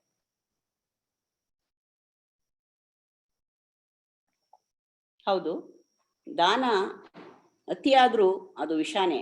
ಅದಕ್ಕೆ ಸರ್ವಜ್ಞ ಹೀಗೆ ಹೇಳ್ತಾರೆ, ಸೊಡರೆಣ್ಣೆ ತೀರಿದರೆ ಕೊಡನೆತ್ತಿ ಎರವರೆ, ಕೊಡಬೇಡ ಕೊಡದೆ ಇರಬೇಡ, ಧರ್ಮವನ್ನು ಬಿಡಬೇಡ ಅಂತ. ಸೊಡರೆಣ್ಣೆ ತೀರಿದರೆ ಕೊಡನೆತ್ತಿ ಎರವರೆ, ಕೊಡಬೇಡ ಕೊಡದೆ ಇರಬೇಡ, ಧರ್ಮವನ್ನು ಬಿಡಬೇಡ. ದೀಪದಲ್ಲಿ ಎಣ್ಣೆ ತೀರಿದ್ರೆ ದೊಡ್ಡ ಕೊಡ ತೆಗೆದುಕೊಂಡು ಸುರಿತಾರ, ಸ್ಪೂನಲ್ಲಿ ಸ್ವಲ್ಪ ಸ್ವಲ್ಪ ಹಾಕದಲ್ವಾ? ಹಾಗೇನೆ ಕೊಡಬೇಕು, ಕೊಡದೇನು ಇರ್ಬೇಕು. ಹಾಗೆ ಧರ್ಮನು ಬಿಡಬಾರ್ದು. ಹಾಗಾಗಿ ಏನೇ ಉಡುಗೊರೆ ಆಗ್ಲಿ, ದಾನನೇ ಆಗ್ಲಿ, ಕೊಡುಗೆನೇ ಆಗ್ಲಿ, ಅದರ ಹಿಂದೆ ಒಂದು ಬದ್ಧತೆ ಇರಬೇಕು, ಶುದ್ಧವಾದ ಮನಸ್ಸಿರ್ಬೇಕು, ಹಾಗೂ ಒಂದೊಳ್ಳೆಯ ಭಾವನೆ ಇರಬೇಕು. ಆಗಲೇ ಕೊಟ್ಟವರಿಗೆ ಪಡೆದವರಿಗೆ ಶ್ರೇಯಸ್ಸು. ಒಂದ್ಸಲ ಗೌತಮ ಬುದ್ಧರು ಒಂದು ರಾಜ್ಯಕ್ಕೆ ತಮ್ಮ ಶಿಷ್ಯರೊಡನೆ ಬರ್ತಾರೆ. ಹಾಗೂ ಧರ್ಮ ಪ್ರಚಾರದ ಸಲುವಾಗಿ ಅಲ್ಲಿ ಒಂದು ವಾರ ವಾಸ್ತವ್ಯ ಹೂಡ್ತಾರೆ. ಅವ್ರಿನ ರಾಜ ಬುದ್ಧನಿಗಾಗಿ ವಾಸ್ತವ್ಯದ ವ್ಯವಸ್ಥೆಯನ್ನು ಮಾಡ್ತಾನೆ. ಜೊತೆಗೆ ರಾತ್ರಿ ಎಲ್ಲ ಆಶ್ರಮದಲ್ಲಿ ದೀಪ ಉರ್ಸಕ್ಕೆ ಸಹಾಯ ಆಗ್ಲಿ ಅಂತ ಒಂದೆರಡು ಗಾಡಿಯಲ್ಲಿ ಎಣ್ಣೆನ ಆಶ್ರಮಕ್ಕೆ ಕಳಿಸ್ತಾನೆ. ಇದನ್ನ ನೋಡಿದ ಒಬ್ಬ ವಯಸ್ಕ ಮಹಿಳೆ ಆಶ್ಚರ್ಯದಿಂದ ಕೇಳ್ತಾಳೆ, ಇದೇನು ಅಂತ. ಅದಕ್ಕೆ ಗಾಡಿಯವನು ಹೇಳ್ತಾನೆ, ಗೌತಮ ಬುದ್ಧರು ಬಂದಿದ್ದಾರೆ ಅವರ ಆಶ್ರಮಕ್ಕೆ, ಇದು ಅವರ ದೀಪಗಳಿಗೆ ಎಣ್ಣೆ ಹಚ್ಚಕ್ಕೆ ಅನುಕೂಲಾಗಿ ರಾಜ ಕಳ್ಸಿಕೊಟ್ಟಿದ್ದಾನೆ ಅಂತ. ಇದು ಕೇಳಿದ ತಕ್ಷಣ ಮಹಿಳೆಗೆ ಅನ್ಸುತ್ತೆ, ತಾನು ಏನಾದ್ರು ಸ್ವಲ್ಪ ದಾನ ಮಾಡಿದ್ರೆ ಮಾಡ್ಬೇಕು ಅಂತ ಮನ್ಸು. ಯಾಕೆಂದ್ರೆ ಗೌತಮ ಬುದ್ಧರ ಶ್ರೇಷ್ಠತೆ ಬಗ್ಗೆ ಅವಳು ಕೇಳಿರ್ತಾಳೆ. ಅವ್ರಿಗೆ ದಾನ ಮಾಡದೆ ನನ್ಗೊಂದು ಪುಣ್ಯ ಅಂತ ಯೋಚನೆ ಮಾಡ್ತಾಳೆ. ಅವಳ ಹತ್ರ ಹಣ ಇಲ್ಲ. ತನ್ನ ನೀಳವಾದ ಕೇಶರಾಶಿನ ಕತ್ತರಿಸಿ ಮಾರಿ ಬಂದ ಹಣದಿಂದ ಸ್ವಲ್ಪ ಎಣ್ಣೆ ಖರೀದಿಸಿ ಬುದ್ಧರ ಎದುರಿಗೆ ಇಟ್ಬಿಟ್ಟು ಕೈ ಮುಗಿದು, ಮಹಾಸ್ವಾಮಿ ಇದನ್ನ ದಯವಿಟ್ಟು ಸ್ವೀಕರಿಸಿ. ಇದು ಮಹಾರಾಜರ ಕೊಡುಗೆಗೆ ಹೋಲಿಸಿದ್ರೆ ಏನೇನೋ ಅಲ್ವಾದ್ರೂ ತಾವು ಸ್ವೀಕರಿಸಿದ್ರೆ ನಾನು ಧನ್ಯಳಾಗ್ತೀನಿ ಅಂತಾಳೆ. ಬುದ್ಧರು ನಗುತ್ತಾ, ಖಂಡಿತ ಸ್ವೀಕರಿಸ್ತೇನೆ, ಹಾಗೂ ನಿನ್ನ ಕಾಣಿಕೆ ರಾಜ ಕಳಿಸಿದ ಕಾಣಿಕೆಗಿಂತ ಏನೇನು ಕಡಿಮೆ ಇಲ್ಲ ಅಂತ ಅವಳಿಗೆ ಸಮಾಧಾನ ಮಾಡಿ ಕಳಿಸ್ತಾನೆ. ಮಾರನೇ ದಿನ ಶಿಷ್ಯರು ರಾಜ ನೀಡಿದ ಎಣ್ಣೆಯಿಂದ ಆಶ್ರಮದ ದೀಪನೆಲ್ಲ ಬೆಳಗಿಸ್ತಾರೆ. ಬುದ್ಧ ಒಂದು ದೀಪಕ್ಕೆ ಆ ಮಹಿಳೆ ನೀಡಿದ ಎಣ್ಣೆನ ಆಕೆ ಹಚ್ತಾರೆ. ರಾಜ ನೀಡಿದ ಎಣ್ಣೆ ದೀಪಗಳು ಅರ್ಧ ರಾತ್ರಿಗೆಲ್ಲ ಆರು ಹೋದ್ರೆ, ಆ ಮಹಿಳೆ ನೀಡಿದ ಎಣ್ಣೆಯ ದೀಪ ಬೆಳಗಿನ ಜಾವವಾದ್ರೂ ಪ್ರಕಾಶಮಾನವಾಗಿ ಉರಿತಾನೆ ಇರುತ್ತೆ. ಆಶ್ಚರ್ಯಚಕಿತರಾದ ಶಿಷ್ಯರಿಗೆ ಬುದ್ಧ ಹೇಳ್ತಾನೆ, ರಾಜ ತನ್ನ ಅಂತಸ್ತಿನ ಅಹಂಕಾರದಿಂದ ನೀಡಿದ ಎಣ್ಣೆಯ ದಾನ ಕ್ಷಣಿಕವಾಗಿತ್ತು. ಆದ್ರೆ ಈ ಮಹಿಳೆ ತನ್ನ ಮನಸ್ಪೂರ್ವಕವಾಗಿ ಪ್ರೀತಿಯಿಂದ ಭಕ್ತಿಯಿಂದ ನೀಡಿದ ಎಣ್ಣೆ ಭಗವಂತನಿಗೆ ಪ್ರಿಯ. ಅಷ್ಟೇ ವ್ಯತ್ಯಾಸ. ಯದ್ಭಾವೋ ತದ್ಭವತಿ ಅಂತ. ಅದಕ್ಕೆ ಮಹರ್ಷಿಯವರು ಹೇಳ್ತಾರೆ, ನಿನ್ನಲ್ಲಿ ಇರುವುದರಲ್ಲೇ ಒಂದು ಭಾಗವನ್ನ ಪ್ರೀತಿಯಿಂದ ಮುಕ್ತವಾಗಿ ಅವಶ್ಯಕತೆ ಇರೋವರಿಗೆ ನೀಡಿ ಅದು ಸದ್ಬಳಕೆ ಆಗುತ್ತೆ ಅಂತ. ಹಾಗಾಗಿ ಉಡುಗೊರೆಯೇ ಆಗ್ಲಿ, ದಾನನೇ ಆಗ್ಲಿ, ಪಡೆದವರಿಗೆ ಸನ್ಮಂಗಳವಾಗಲಿ ಎಂಬುದು ಶುದ್ಧ ಭಾವನೆಯೊಂದಿಗೆ ನೀಡಿದಲ್ಲಿ ಅದು ಭಗವಂತನಿಗೆ ಪ್ರಿಯ. ಒಂದ್ ಕಡೆ ಭಗವದ್ಗೀತೆಯಲ್ಲಿ ಕೃಷ್ಣ ಹೀಗೆ ಹೇಳ್ತಾನೆ, ನನ್ನ ಭಕ್ತರನ್ನು ಪ್ರೀತಿಸೋರೆಲ್ಲರೂ ನನಗೆ ಅತ್ಯಂತ ಪ್ರಿಯ ಅಂತ. ಇನ್ನು ದಾನ ಕೊಡುವಾಗ ಬಲಗೈಯಲ್ಲಿ ನೀಡಿದ್ದು ಎಡಗೈಗೆ ತಿಳಿಯಬಾರ್ದು ಅಂತ ಆಗ್ಲೇ ಹೇಳ್ದೆ ಅಲ್ವಾ? ಇದಕ್ಕೊಂದೆರಡು ಉದಾಹರಣೆ ನೀಡೋದಾದ್ರೆ, ದಾನಶೂರ ಕರ್ಣ ಅವನು ಪ್ರತಿದಿನ ಯಾರಿಗಾದ್ರೂ ದಾನ ಮಾಡದೆ ನೀರನ್ನು ಸಹ ಸೇವನೆ ಮಾಡ್ತಿರಲ್ಲ, ಒಂದ್ಸಲ ಅವನು ಒಂದು ಚಿನ್ನದ ಬಟ್ಲಲ್ಲಿ ಎಡಗೈಲಿ ಇಟ್ಕೊಂಡು ಅದ್ರಲ್ಲಿ ಎಣ್ಣೆ ಇಟ್ಕೊಂಡು ಮೈಗೆ ಎಣ್ಣೆ ಹಚ್ತಾ ಇರ್ತಾನೆ. ಯಾರೋ ಒಬ್ಬ ಅವನಲ್ಲಿ ಏನೋ ಬೇಡಕ್ ಬರ್ತಾರೆ. ಅವನು ಹೇಳಿ ಕೇಳಿ ದಾನಶೂರ, ಹಾಗಾಗಿ ಅವನಲ್ಲಿ ಬೇಡುವವರಿಗೆ ಯಾವುದೇ ಕಾಲಮಿತಿ ಇಲ್ಲ, ಹಾಗೂ ಯಾವುದೇ ಸಂದರ್ಭದಲ್ಲಾದ್ರೂ ಕರ್ಣನ ಬಾಯಲ್ಲಿ ಇಲ್ಲ ಅನ್ನೋ ಮಾತೆ ಬಂದಿದ್ದೇ ಇಲ್ಲ. ಸರಿ, ಆ ಕ್ಷಣಕ್ಕೆ ಅವನ ಹತ್ತಿರ ಇದ್ದದ್ದು ಒಂದೇ ಒಂದು ಚಿನ್ನದ ಬಟ್ಲು. ತಕ್ಷಣ ಅದನ್ನೇ ದಾನ ಮಾಡ್ತಾನೆ. ಆಗ ದಾನ ಪಡೆದವನು ಆಶ್ಚರ್ಯದಿಂದ ಕೇಳ್ತಾನೆ, ದಾನವನ್ನ ಬಲಗೈಯಿಂದ ನೀಡುವ ಪವಾಡ್ಕೆ ಇದೆ, ನೀವು ಎಡಗೈಯಲ್ಲಿ ನೀಡ್ತಿದ್ದೀರಲ್ಲ ಅಂತ. ಅದಕ್ಕೆ ಕರ್ಣನ ಉತ್ತರ, ನಾನು ಕೈ ಬದಲಾಯಿಸುವಷ್ಟರಲ್ಲಿ ಸಮಯದಲ್ಲಿ ನನ್ನ ಮನಸ್ಸು ಬದಲಾಗಬಾರ್ದಲ್ಲ, ಅದಕ್ಕಾಗಿ ಎಡಗೈಲಿ ಇದ್ದದ್ದನ್ನ ಹಾಗೆಯೇ ನೀಡ್ತಾ ಇದ್ದೀನಿ, ತಗೋ ಅಂತ. ನೋಡಿ ಹೇಗಿದೆ ದಾನದ ಮಹಿಮೆ. ಏನೇ ಮಾಡಿದ್ರು ಅವನ್ಗೆ ಅನ್ನದಾನ ಶ್ರೇಷ್ಠ ದಾನ ಅಂತ ಹೇಳ್ತಾರೆ, ಆದ್ರೆ ಅದೊಂದು ತಾನು ಮಾಡ್ಲಿಲ್ಲ ಎಂಬ ಬಗ್ಗೆ ಕರ್ಣನಿಗೆ ಬಹಳ ನೋವಿತ್ತಂತೆ. ಏನೇ ಆದ್ರೂ ಕೊನೆಯಲ್ಲಿ ಅವನ ಜೀವನ ದುರಂತದಲ್ಲಿ ಅಂತ್ಯವಾಯ್ತು. ಅದೊಂದು ವಿಪರ್ಯಾಸ. ಹೀಗೆ ನಿಸ್ವಾರ್ಥ ದಾನ ಮಾಡಿದವರು ಅನೇಕರ ಉದಾಹರಣೆಗಳು ನಮ್ಮ ಇತಿಹಾಸದಲ್ಲಿ ಇದೆ.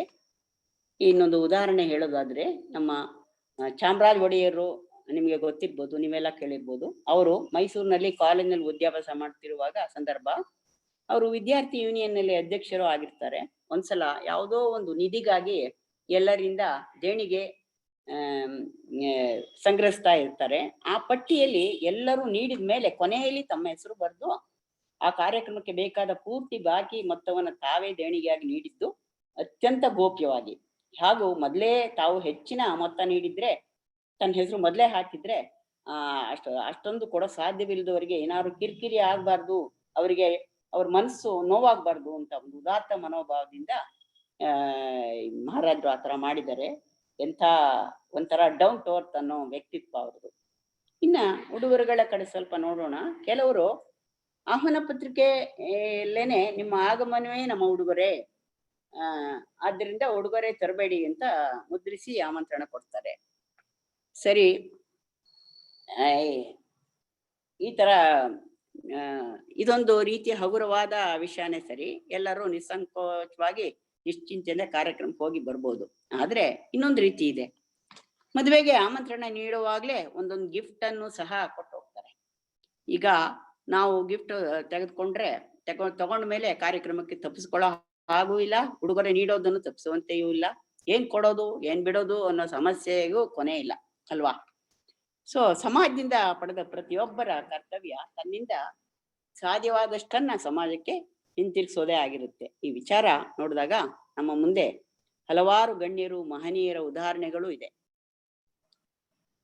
ಸರೆಂವಿ ಅವರು ಕನ್ನಂಬಾಡಿ ಅಣೆಕಟ್ಟು ನಿರ್ಮಿಸಿ ನಾಡಿನ ಸಮೃದ್ಧಿಗೆ ದಾರಿದೀಪ ಆಗಿದ್ದಾರೆ. ಹಾಗೆ ಸಾಲು ಮರದ ತಿಮ್ಮಕ್ಕ ಸಾವಿರಾರು ಮರಗಳನ್ನು ನೆಟ್ಟು ಪೋಷಿಸಿ ವೃಕ್ಷ ಸಂಪತ್ತನ್ನ ಉಳಿಸಿ ಬೆಳೆಸಿ ಮಾದರಿಯಾಗಿದ್ದಾರೆ. ಇವರಿಗೆ ಯಾವ ಪ್ರತಿಫಲಾಪೇಕ್ಷೆನೂ ಇಲ್ಲ, ಓನ್ಲಿ ದಾನ ಧರ್ಮ ಮಾಡ್ಬೇಕು ಅನ್ನೋದು ಮಾತ್ರ ಇವ್ರ ಮನಸ್ಸಲ್ಲಿ. ಇವರೆಲ್ಲ ಕೊಡುಗೆಗಳಲ್ಲಿ ಜನಹಿತ ಅಲ್ಲದೆ ಯಾವುದೇ ಸ್ವಾರ್ಥದ ಲವಲೇಶನೂ ಇಲ್ಲ ಅಂತ ಅಂತ ಅತ್ಯುನ್ನತ ಕೊಡುಗೆಗಳು ಇವು. ಹಾಗೆಯೇ ಇದ್ದವರು ಕೈಲಾದವರು ಹಾಗೆಯೇ ಇದ್ದವರು ಮಾಡ್ತಾರಪ್ಪ, ನಾವೇನ್ ಮಾಡಕ್ಕಾಗುತ್ತೆ ಅನ್ನೋ ಮಾತುಗಳು ನಮ್ಮ ಸುತ್ತಮುತ್ತ ಕೇಳುತ್ತೆ. ಯಾವುದೋ ಒಂದು ಪ್ರವಚನದಲ್ಲಿ ಕೇಳಿದ ನೆನಪು, ನಿಮ್ಗೆ ದಾನ ನೀಡೋ ಮನ್ಸಿದೆ, ಆದ್ರೆ ನಿಮ್ಮಿಂದ ಸಾಧ್ಯ ಇಲ್ಲ. ಆದ್ರೂ ನಿಮ್ಗೆ ತಿಳಿದ ದಾನಿಗಳನ್ನು ಒಟ್ಟುಗೂಡಿಸಿ ನಿಮ್ಮ ಕಿಂಚಿತ್ ಸೇವೆಯನ್ನ ಸಲ್ಲಿಸ್ಬೋದು, ಅದು ಭಗವಂತನಿಗೆ ಪ್ರೇಯವೇ ಅಲ್ವಾ ಅಂತ ವಿಚಾರ ನಾನು ಕೇಳಿದೆ. ಅದು ನಿಜಾನೇ ಅಲ್ವಾ? ನಮ್ಮ ಸ್ಕೈ ಯೋಗ ಈಗ ಆನ್ಲೈನ್ ಕ್ಲಾಸಸ್ನ ಆರಂಭಿಸಿದೆ. ನಮಗೆ ತಿಳಿದವರನ್ನ ಇದಕ್ಕೆ ಪರಿಚಯಿಸುವ ಮೂಲಕ ನಮ್ಮ ಕೈ ಜೋಡಿಸಬಹುದು. ಹಾಗೆಯೇ ಇದೇ ನೀತಿ ಅಡಿಯಲ್ಲಿ ಪಬ್ಲಿಕ್ ಟಿವಿಯ ರಂಗನಾಥ್ ಅವರು ಒಂದು ಅಭಿಯಾನ ಆರಂಭಿಸಿದ್ದಾರೆ, ಜ್ಞಾನ ದೀವಿಗೆ ಅಂತ. ಇದರ ಅಡಿಯಲ್ಲಿ ಗ್ರಾಮೀಣ ಪ್ರದೇಶಗಳ 10ನೇ ತರಗತಿ ಮಕ್ಕಳಿಗೆ ಆನ್ಲೈನ್ ಶಾಲೆಗೆ ಸೇರಕ್ಕೆ ಅನುಕೂಲವಾಗುವಂತೆ ಪ್ರತಿಯೊಬ್ಬರಿಗೂ ಒಂದು ಟ್ಯಾಬ್ ವಿತರಣೆ. ಒಂದು ಟ್ಯಾಬ್ನ ಬೆಲೆ ಸುಮಾರು 3,400 ರೂಪಾಯಿಗಳಂತೆ. ಇದಕ್ಕಾಗಿ ರಂಗನಾಥ್ ಅವರ ಪ್ರಚಾರದ ಮುಖಾಂತರ ದೇಣಿಗೆಗಳು ಕೊಡುಗೆಗಳು ಪ್ರತಿದಿನ ಬರ್ತಾ ಇದೆ. ದಾನಿಗಳು ಸಂಖ್ಯೆ ದಿನ ಹೆಚ್ಚುತ್ತಿದೆ. ಗ್ರಾಮೀಣ ಮಕ್ಕಳ ವಿದ್ಯಾಭ್ಯಾಸಕ್ಕೆ ಬಲ ಸಿಕ್ಕಂತಾಗಿದೆ. ನೋಡಿದ್ರ, ನಮ್ಮಿಂದ ಒಬ್ರಿಂದಲೇ ಆಗದ ಕೆಲಸಕ್ಕೆ ಹೇಗೆ ಪ್ರೇರಣೆ ನೀಡಬಹುದು. ಪ್ರೇರಣೆ ನೀಡೋದು ಒಂದು ದಾನ, ಒಂದು ಕೊಡುಗೆ ಅಂತ ರಂಗನಾಥ್ ಅವರ ಈ ನಿಸ್ವಾರ್ಥ ಕೆಲಸಕ್ಕೆ ನಾವೆಲ್ಲ ಖಂಡಿತ ಧನ್ಯವಾದ ಹೇಳೋಣ ಸ್ನೇಹಿತರೆ.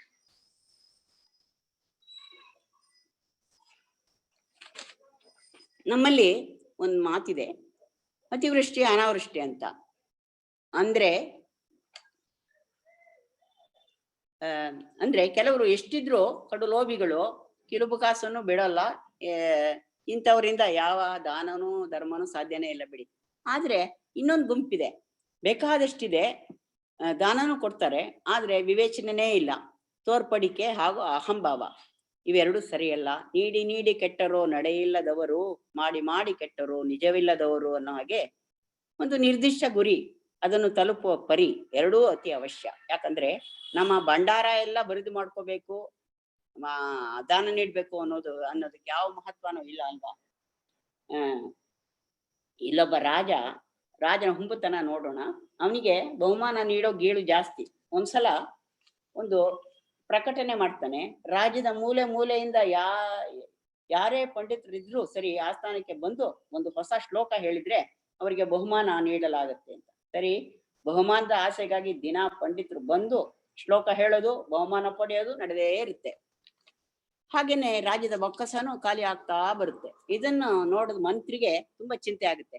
ಹೇಳಿದ್ರೆ ರಾಜ ಕೇಳಲ್ಲ, ಏನ್ ಮಾಡೋದು ಅಂತ ಮಹಾಜ್ಞಾನಿಯಾದ ಮಂತ್ರಿ ಯೋಚನೆ ಮಾಡ್ತಾ ಒಂದು ಉಪಾಯ ಹುಡ್ತಾನೆ. ತನ್ನ ಆಸ್ಥಾನದ ವಿದ್ವಾಂಸರನ್ನ ಗುಪ್ತ ಸಭೆ ಕರೀತಾನೆ. ನಿಮ್ಮಲ್ಲಿ ಒಂದು ಶ್ಲೋಕವನ್ನು ಒಂದ್ಸಲ ಕೇಳಿದ್ರೆ ತಕ್ಷಣ ಹೇಳೋರು ಯಾರಿದ್ದೀರಿ ಅಂದಾಗ ಒಬ್ಬ ಪಂಡಿತ ನಾನು ಒಂದ್ಸಲ ಕೇಳಿದ್ರೆ ಹೇಳಬಲ್ಲೆ ಅಂತಾನೆ.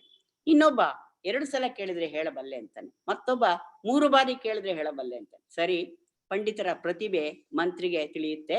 ಮಾರನೇ ದಿನ ರಾಜ್ಯಸಭೆಗೆ ಒಬ್ಬ ಅನಾಮಿಕ ಪಂಡಿತ ಬಂದು ಒಂದು ಶ್ಲೋಕ ಹೇಳ್ತಾನೆ. ಸರಿ, ರಾಜ ಅವನಿಗೆ ಬಹುಮಾನ ಕೊಡ್ಬೇಕು ಅಂತ ಮುಂದಾದಾಗ ಮಂತ್ರಿ ತಡಿತಾನೆ. ಯಾಕಂದ್ರೆ ಹೇಳ್ತಾನೆ, ಮಹಾರಾಜರೇ ಇದು ಹಳೇದು, ನಮ್ಮ ಆಸ್ಥಾನ ಪಂಡಿತರಿಗೆ ಇದು ಆಗ್ಲೇ ತಿಳಿದಿದೆ, ಬೇಕಾದ್ರೆ ನೀವೇ ಪರೀಕ್ಷೆ ಮಾಡಿ ಅಂತ ಒಂದೇ ಸಲ ಕೇಳಿದ ತಕ್ಷಣ ಹೇಳೋ ಕ್ಷಮತೆ ಇದ್ದ ಪಂಡಿತನ ಕರೆಸಿ ಹೇಳಿಸ್ತಾನೆ. ಅವನದನ್ನು ನಿರರ್ಗಳವಾಗಿ ಹೇಳ್ಬಿಡ್ತಾನೆ. ಆಗ ಅದನ್ನು ಪಠಿಸಿದ ಅನಾಮಿಕ, ಇಲ್ಲ ಇದು ಸಾಧ್ಯನೇ ಇಲ್ಲ, ಇದು ನಾನೇ ರಚಿಸಿದ್ದು, ನೆನ್ನೆ ತಾನೇ ರಚಿಸಿದ್ದೀನಿ ಅಂತಾನೆ. ಆಗ ಮಂತ್ರಿ 2 ಸಲ ಕೇಳಿಸ್ಕೊಂಡ್ರೆ ಹೇಳುವ ಸಾಮರ್ಥ್ಯವುಳ್ಳ ಇನ್ನೊಬ್ಬ ಪಂಡಿತನ ಹತ್ರ ಹೇಳಿಸ್ತಾನೆ. ಮಾತ್ರವಲ್ಲ 3 ಬಾರಿ 4 ಬಾರಿ ಕೇಳಿಸ್ಕೊಂಡು ಪಂಡಿತರು ಅದೇ ಶ್ಲೋಕನ ಉಚ್ಚರಿಸಿ ಇದು ಹೊಸತಲ್ಲ ಹಳೇದೇ ಅನ್ನುವಂತೆ ರಾಜನ ಮುಂದೆ ಬಿಂಬಿಸ್ಬಿಡ್ತಾನೆ. ರಾಜ ಮೌನವಾಗ್ತಾನೆ. ಹಾಗೂ ತನ್ನ ಚಾಣಾಕ್ಷ ನೀತಿಯಿಂದ ಮಂತ್ರಿ ರಾಜದ ಬೊಕ್ಕಸಕ್ಕೆ ಆಗೋ ನಷ್ಟನ ತಪ್ಪಿಸ್ತಾನೆ. ರಾಜನ ಅವಿವೇಕವನ್ನ ಅವನಿಗೆ ಮನಗಾಣಿಸ್ತಾನೆ. ಶಕ್ತಿಯಿಂದ ಆಗದ್ನ ಯುಕ್ತಿಯಿಂದ ಮಾಡಿ ತನ್ನ ಬೊಕ್ಕಸನ ಅನವಶ್ಯಕ ದಾನನ ತಪ್ಪಿಸ್ತಾನೆ. ಹಾಗೂ ಶ್ಲೋಕ ಹೇಳುವವರಿಗೆ ಆಸ್ಥಾನದ ಬಾಗಿಲು ಪರ್ಮನೆಂಟ್ ಆಗಿ ಮುಚ್ಚುತ್ತೆ. ಹೀಗೆ ಅತಿಯಾದ್ರೆ ಅಮೃತ ಅನ್ನೋ ವಿಷಯನೇ ಅಲ್ವಾ. ಕೊಡುವ ಬುದ್ಧಿನೂ ಇರಬೇಕು, ಜೊತೆಗೆ ವಿವೇಚನೆಯೂ ಅತ್ಯವಶ್ಯ.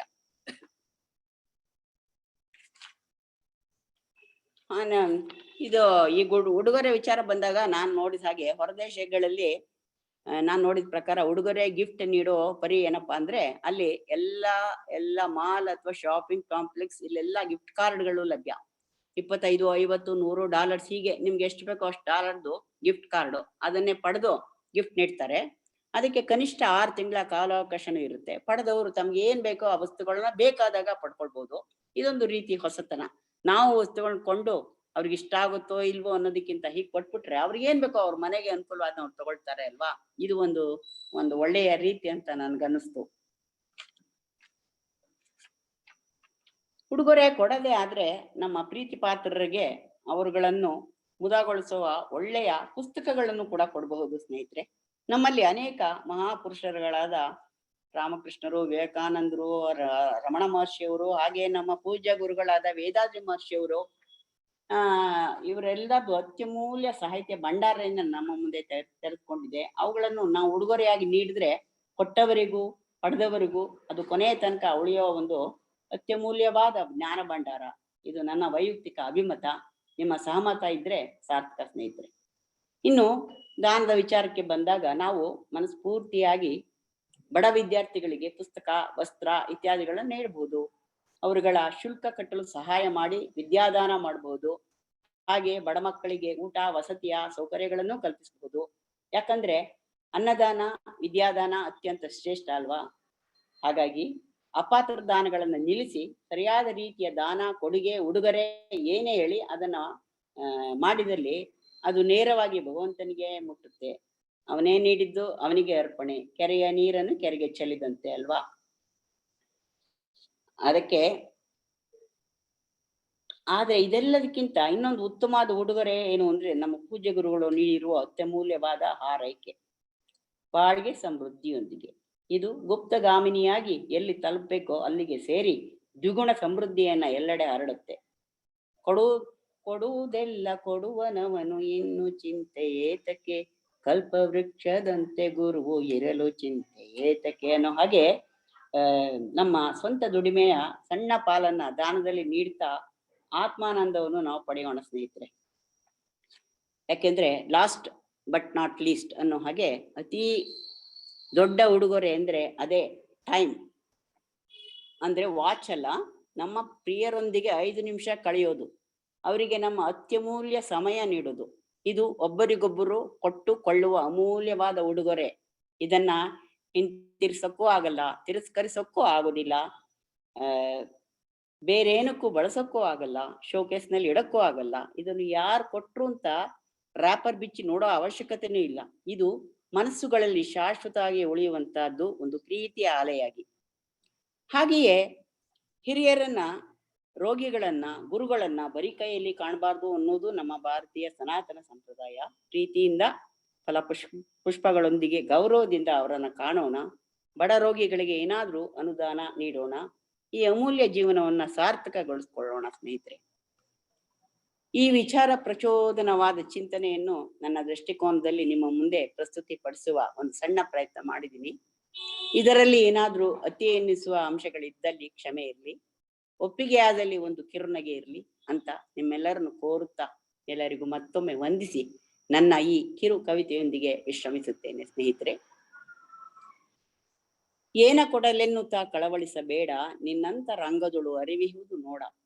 ಏನ ಕೊಡಲೆನ್ನುತ್ತಾ ಕಳವಳಿಸಬೇಡ, ನಿನ್ನಂತರಂಗದೊಳು ಅರಿವಿಹುದು ನೋಡ. ಲೌಕಿಕದ ವಸ್ತುಗಳು ನೆನಪಿನಿಂದಳಿಯುವುವು, ಬೆಲೆ ಕಟ್ಟಲಾಗದ ಮುತ್ತುಗಳು ಒಳಗಿಹುವು. ಲೌಕಿಕದ ವಸ್ತುಗಳು ನೆನಪಿನಿಂದಳಿಯುವುವು, ಬೆಲೆ ಕಟ್ಟಲಾಗದ ಮುತ್ತುಗಳು ಒಳಗಿಹುವು. ಹರಿಯ ಬಿಡು ಹಾರೈಕೆಯ ದಿವ್ಯ ಅಲೆಗಳನ್ನು, ಕಾಯುವುದುದು ಪಡೆದವರ ದಿವ್ಯ ಚೇತನಗಳನ್ನು. ಹರಿಯ ಬಿಡು ಹಾರೈಕೆಯ ದಿವ್ಯ ಅಲೆಗಳನ್ನು, ಕಾಯುವುದದು ಪಡೆದವರ ದಿವ್ಯ ಚೇತನಗಳನ್ನು. ಬಾಳ್ಗೆ ಸಮೃದ್ಧಿಯೊಂದಿಗೆ ಎಂಬ ಬೀಜ ಮಂತ್ರಾಕ್ಷರಿಯು, ಬೇಡಿದುದನ್ನೆಲ್ಲವನ್ನು ನೀಡುವ ಕಲ್ಪಾಕ್ಷರಿಯು. ಬಾಳ್ಗೆ ಸಮೃದ್ಧಿಯೊಂದಿಗೆ ಎಂಬ ಬೀಜ ಮಂತ್ರಾಕ್ಷರಿಯು,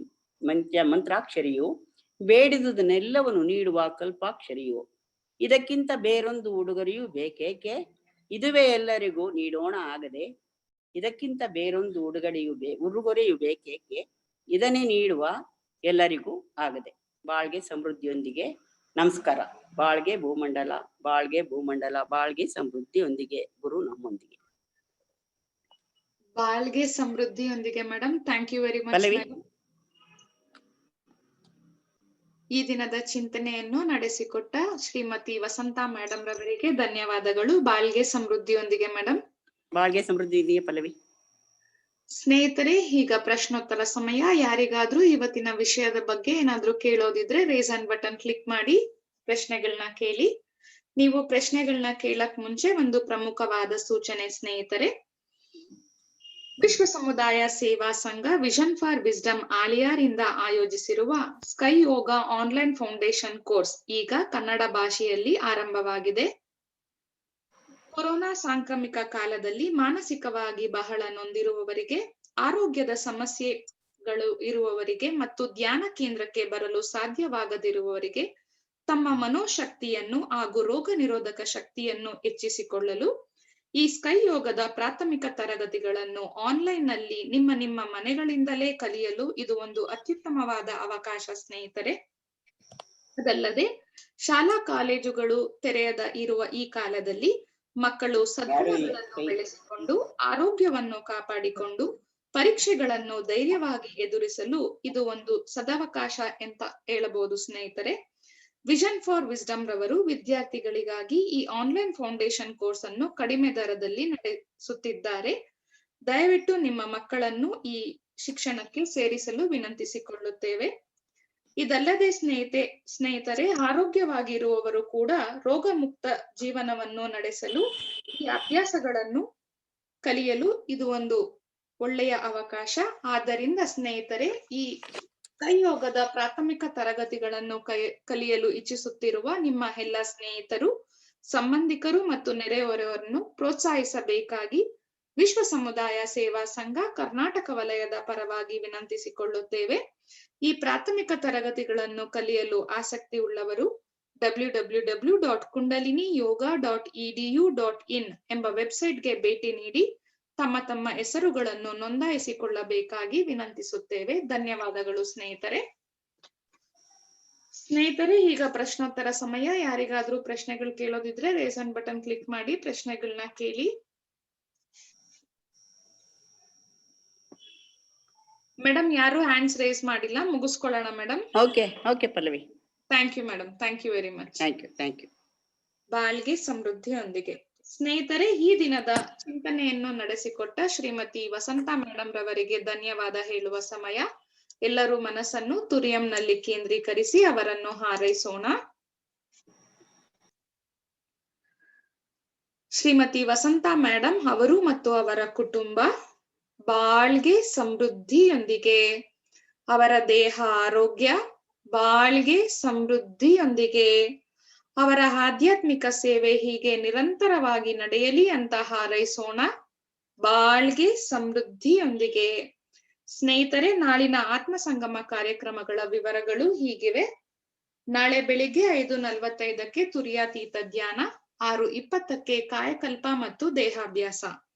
ನಾಳೆ ಮಧ್ಯಾಹ್ನ 2 ಗಂಟೆಗೆ ತಮಿಳಿನಲ್ಲಿ ಪಂಚೇಂದ್ರಿಯ ಧ್ಯಾನ, 2:30ಕ್ಕೆ ಇನ್ ಕಾಮ್ನೆಸ್ ಕಾಮ್ಫುಲ್ ರಿವರ್ ಎಂಬ ಚಿಂತನೆಯನ್ನು ನೀಡಲಿದ್ದಾರೆ ಸ್ಕೈ ಉಪ ಪ್ರಾಧ್ಯಾಪಕರಾದ ಪರಮೇಶ್ವರನ್ ಸರ್ ಅವರು. ನಾಳೆ ಸಂಜೆ ಸ್ನೇಹಿತರೆ 4:15ಕ್ಕೆ ಕನ್ನಡದಲ್ಲಿ ಆತ್ಮ ಸಂಗಮ ಕಾರ್ಯಕ್ರಮ ಪಂಚೇಂದ್ರಿಯ ಧ್ಯಾನದೊಂದಿಗೆ ಆರಂಭವಾಗಲಿದೆ. 4:45ಕ್ಕೆ ವಿಶ್ವಶಾಂತಿಗಾಗಿ ಹಾರೈಕೆ, 4:55ಕ್ಕೆ ಮನಸ್ಸೇ ದೈವ ಮೈಂಡ್ ಈಸ್ ಗಾಡ್ ಎಂಬ ಚಿಂತನೆಯನ್ನು ನೀಡಲಿದ್ದಾರೆ ಸ್ಕೈ ಉಪ ಪ್ರಾಧ್ಯಾಪಕರಾದ ಅನಿತಾ ಮೇಡಮ್ ರವರು. ಧನ್ಯವಾದಗಳು ಸ್ನೇಹಿತರೆ. ಬಾಳ್ಗೆ ಭೂಮಂಡಲ, ಬಾಳ್ಗೆ ಭೂಮಂಡಲ, ಬಾಳ್ಗೆ ಸಮೃದ್ಧಿಯೊಂದಿಗೆ. ಈ ಆತ್ಮ ಸಂಗಮ ಕಾರ್ಯಕ್ರಮದಲ್ಲಿ ಭಾಗವಹಿಸಿರುವ ಎಲ್ಲ ಆತ್ಮ ಬಂಧುಗಳನ್ನು ವಿಶ್ವ ಸಮುದಾಯ ಸೇವಾ ಸಂಘ ಕರ್ನಾಟಕ ವಲಯದ ಪರವಾಗಿ ವಂದನೆಗಳನ್ನು ಸಲ್ಲಿಸುತ್ತೇನೆ.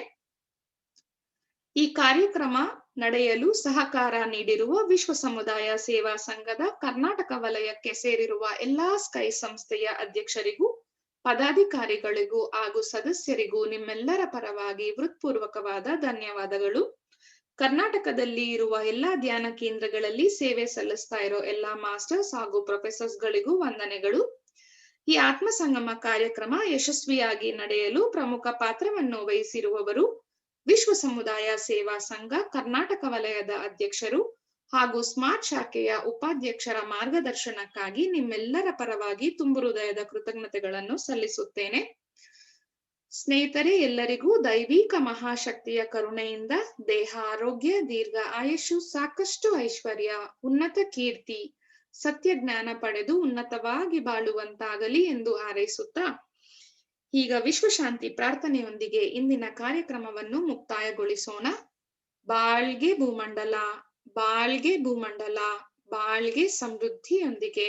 ವಿಶ್ವಕ್ಕೆಲ್ಲ ಸಕಾಲಿಕ ಮಳೆ ಸಾಕಷ್ಟು ಸುರಿಯಲಿ, ರೈತರೆಲ್ಲ ಧಾನ್ಯವನ್ನು ಹುಮ್ಮಸ್ಸಿನಿಂದ ಬೆಳೆಯಲಿ, ಹಲವು ಉದ್ಯೋಗಗಳ ಮಾಡುತ್ತಿರುವ ಕಾರ್ಮಿಕರು ಉನ್ನತಿಯಾಗಲಿ, ವಿವಿಧತೆಯಲ್ಲಿ ಏಕತೆ ಕಾಣುವ ಸಂಸ್ಕೃತಿಯನ್ನು ಉತ್ತಮವಾಗಿಸಲಿ, ಕಲಹಗಳು ಪೈಪೋಟಿ ಹಗೆತನ ಮೀರಿದ ಆಡಳಿತ ನಡೆಯಲಿ, ಅನಕ್ಷರತೆ ಸಾಲ ಬಡತನ ಕಳಂಕಗಳು ಮರೆಯಾಗಲಿ, ಸುಖ ಬಾಳನ್ನು ನೀಡುವ ಸತ್ಯ ಜ್ಞಾನ ಜ್ಯೋತಿ ಬೀರಲಿ, ನಮ್ಮ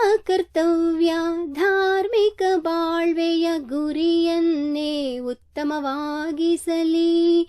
ನಮ್ಮ ಕರ್ತವ್ಯ ಧಾರ್ಮಿಕ ಬಾಳ್ವೆಯ ಗುರಿಯನ್ನೇ ಉತ್ತಮವಾಗಿಸಲಿ. ನಮ್ಮ ಕರ್ತವ್ಯ ಧಾರ್ಮಿಕ ಬಾಳ್ವೆಯ ಗುರಿಯನ್ನೇ ಉತ್ತಮವಾಗಿಸಲಿ. ಬಾಳ್ಗೆ ಭೂಮಂಡಲ, ಬಾಳ್ಗೆ ಭೂಮಂಡಲ, ಬಾಳ್ಗೆ ಸಮೃದ್ಧಿಯೊಂದಿಗೆ.